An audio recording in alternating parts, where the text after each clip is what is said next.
Full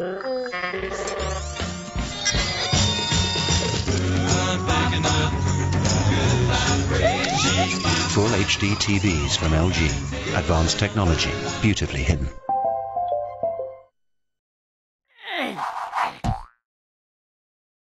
Today I'm taking a look at Shaun White's snowboarding on 360.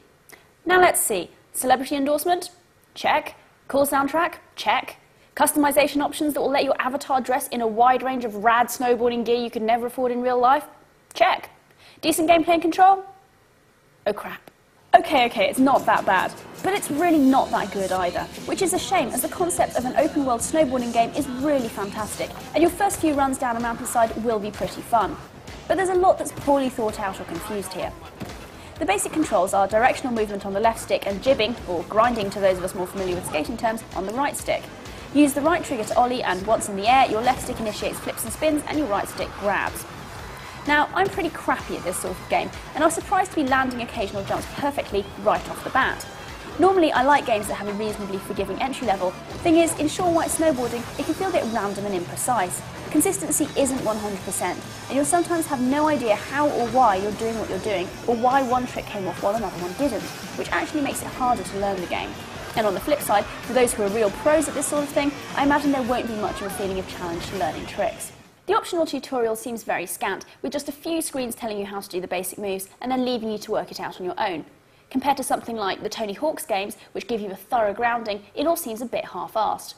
Now I know it's supposed to be a laid-back open world, but I really think that for a lot of people, myself included, open world only works if you've been given some decent, well-structured instruction first. Otherwise you just end up dithering about and not really doing much of anything.